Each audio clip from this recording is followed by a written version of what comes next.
June 13ರಂದು 11 MLC ಸ್ಥಾನಗಳಿಗೆ election. ಕಾಂಗ್ರೆಸ್ಗೆ 7, BJP 3, JDS 1 seat. ಅಖಾಡಕ್ಕೆ entry ಕೊಡ್ತಾರಾ ಯತೀಂದ್ರ ಸಿದ್ದರಾಮಯ್ಯ? ದೇಶದಲ್ಲಿ ಲೋಕಸಭಾ ಚುನಾವಣೆ ಅಂತಿಮ ಘಟ್ಟದಲ್ಲಿದ್ದು ಜೂನ್ 4ರಂದು ಫಲಿತಾಂಶ ಹೊರಬೀಳಲಿದೆ. ಈ ಮಹಾಸಮರದಲ್ಲಿ ಯಾವ ಪಕ್ಷಕ್ಕೆ ಎಷ್ಟು ಎಂಪಿ ಸೀಟುಗಳು ಬರ್ತವೆ ಅನ್ನೋ ಚರ್ಚೆಗಳು ಹೆಚ್ಚಾಗಿವೆ. ಇದರ ಬೆನ್ನಲ್ಲೇ ಇದೀಗ ಕರ್ನಾಟಕದಲ್ಲಿ ಪರಿಷತ್ ಚುನಾವಣಾ ಕಾವು ಜೋರಾಗಿದೆ. ಜೂನ್ 13ರಂದು ವಿಧಾನಸಭೆಯಿಂದ ವಿಧಾನ ಪರಿಷತ್ನ 11 ಸ್ಥಾನಗಳಿಗೆ ಚುನಾವಣೆ ನಡೆಯಲಿದ್ದು ಲೆಕ್ಕಾಚಾರಗಳು ಗರಿಗೆದರಿವೆ. ಅಷ್ಟೇ ಅಲ್ಲ, ಕಾಂಗ್ರೆಸ್, ಬಿಜೆಪಿ ಮತ್ತು ಜೆಡಿಎಸ್ 3 ಪಕ್ಷಗಳಲ್ಲೂ ಟಿಕೆಟ್ ಆಕಾಂಕ್ಷಿಗಳ ಪಟ್ಟಿ ಬೆಳೀತಾನೆ ಇದೆ. ಹಾಗಾದ್ರೆ ಕಾಂಗ್ರೆಸ್ ಪಕ್ಷದಲ್ಲಿ ಅಖಾಡಕ್ಕೆ ಎಂಟ್ರಿ ಕೊಡ್ತಾರೆ ಯತೀಂದ್ರ ಸಿದ್ದರಾಮಯ್ಯ? ಅಷ್ಟಕ್ಕೂ ಏನಿದು ಪರಿಷತ್ ಫೈಟ್ ಲೆಕ್ಕಾಚಾರ ಅಂದ್ರ ಅದನ್ನ ಡೀಟೇಲ್ ಆಗಿ ತೋರಿಸ್ತೀವಿ. ಆದ್ರೆ ಅದಕ್ಕಿಂತ ಮೊದಲು ನಮ್ಮ ಚಾನಲ್ ಅನ್ನು ಸಬ್ಸ್ಕ್ರೈಬ್ ಮಾಡ್ಕೊಳ್ಳಿ, ಹಾಗೇನೇ ಪಕ್ಕದಲ್ಲಿರೋ ಬೆಲ್ ಬಟನ್ ಅನ್ನು ಪ್ರೆಸ್ ಮಾಡಿ. ಲೋಕಸಭಾ ಚುನಾವಣೆ ಮುಗಿಯುತ್ತಿದ್ದಂತೆ ಈಗ ವಿಧಾನ ಪರಿಷತ್ ಪ್ರವೇಶಕ್ಕೆ ಫೈಟ್ ಜೋರಾಗಿದೆ. ಕಾಂಗ್ರೆಸ್, ಬಿಜೆಪಿ ಹಾಗೂ ಜೆಡಿಎಸ್ ನಲ್ಲಿ ತಂತ್ರಗಾರಿಕೆ ನಡೀತಾ ಇದೆ. ಜೂನ್ 13ರಂದು ವಿಧಾನಸಭೆಯಿಂದ ವಿಧಾನ ಪರಿಷತ್ನ 11 ಸ್ಥಾನಗಳಿಗೆ ನಡೆಯುವ ಚುನಾವಣೆಗೆ ಲೆಕ್ಕಾಚಾರ ಜೋರಾಗಿದೆ.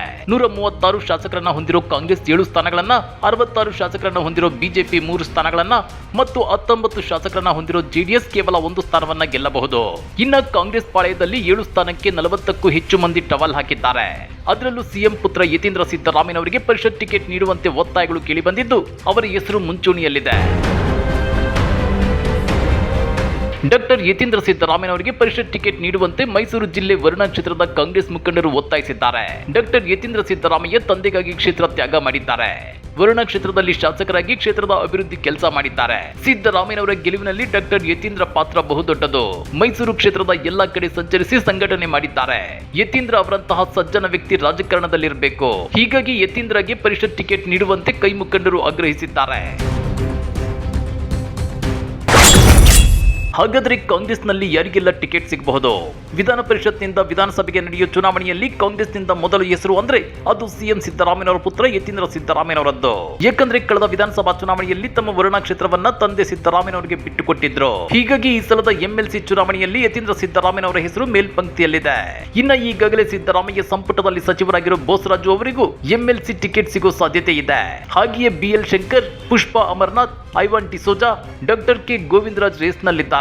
ವಿಜಯ್ ಕುಮಾರ್, ಎಂಸಿ ವೇಣುಗೋಪಾಲ್, ಪ್ರಸನ್ನ ಕುಮಾರ್ ಟಿಕೆಟ್ಗಾಗಿ ಪೈಪೋಟಿ ನಡೆಸುತ್ತಿದ್ದಾರೆ. ರಾಣಿ ಸತೀಶ್, ಸಂಪತ್ ರಾಜ್, ವಿನಯ್ ಕಾರ್ತಿಕ್ ಕೂಡ ಟವಲ್ ಹಾಕಿದ್ದಾರೆ. ಇನ್ನ ವಿಧಾನಸಭೆಯ ಸಂಖ್ಯಾಬಲದ ಆಧಾರದ ಮೇಲೆ ಬಿಜೆಪಿ 3 ಸ್ಥಾನಗಳನ್ನ ಗೆಲ್ಲುವ ಅವಕಾಶವಿದೆ. ಆದ್ರೆ 3 ಸ್ಥಾನಕ್ಕೆ ಹಲವು ಆಕಾಂಕ್ಷಿಗಳು ಟವಲ್ ಹಾಕಿದ್ದಾರೆ.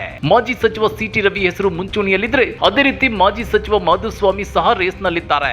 ಇನ್ನು ಎಎಸ್ ಪಾಟೀಲ್ ನಡಳ್ಳಿ, ಮಾಜಿ ಉಪಮೇಯರ್ ಮತ್ತು ನೇಕಾರ್ ಸಮುದಾಯದ ಎಸ್ ಹರೀಶ್, ಕೊಡವ ಸಮುದಾಯದ ರೀನಾ ಪ್ರಕಾಶ್, ಮೊಗವೀರ ಸಮುದಾಯದ ಪ್ರಮೋದ್ ಮಧ್ವರಾಜ್, ಕೋಲಿ ಸಮುದಾಯದ ಎನ್ ರವಿಕುಮಾರ್ ಹಾಗೂ ಕುರುಬ ಸಮುದಾಯದ ರಘುನಾಥ್ ರಾವ್ ಮಲ್ಕಾಪುರೆ ಹೆಸರು ಟಾಪ್ ಲಿಸ್ಟ್ ನಲ್ಲಿದೆ ಎನ್ನಲಾಗಿದೆ. ಇನ್ನ ಕೇವಲ 19 ಎಂಎಲ್ಎಗಳನ್ನ ಹೊಂದಿರೋ ಜೆಡಿಎಸ್ ಪಕ್ಷಕ್ಕೂ 1 ಎಂಎಲ್ಸಿ ಸೀಟು ಗ್ಯಾರಂಟಿ ಸಿಗುತ್ತೆ.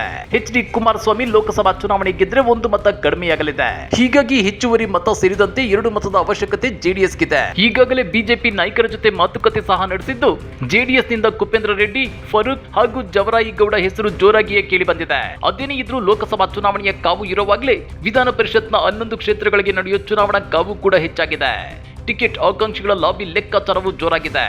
ಹಾಗಾದ್ರೆ ಕಾಂಗ್ರೆಸ್ನಲ್ಲಿ ಯತೀಂದ್ರ ಸಿದ್ದರಾಮಯ್ಯ, ಬಿಜೆಪಿಯಲ್ಲಿ ಸಿಟಿ ರವಿ, ಮಾಧುಸ್ವಾಮಿ ಅವರಿಗೆ ಟಿಕೆಟ್ ಸಿಗುತ್ತಾ? ಕಮೆಂಟ್ ಮಾಡಿ, ವಿಡಿಯೋ ಲೈಕ್ ಮಾಡಿ, ಶೇರ್ ಮಾಡಿ. ಇಂಥ ಮತ್ತಷ್ಟು ರೋಚಕ ರಾಜಕೀಯ ಸುದ್ದಿಗಳನ್ನ ಮಿಸ್ ಮಾಡದೆ ನೋಡಬೇಕು ಅಂದ್ರೆ ನಮ್ಮ ಯೂಟ್ಯೂಬ್ ಚಾನಲ್ ಅನ್ನ ಸಬ್ಸ್ಕ್ರೈಬ್ ಮಾಡ್ಕೊಳ್ಳಿ.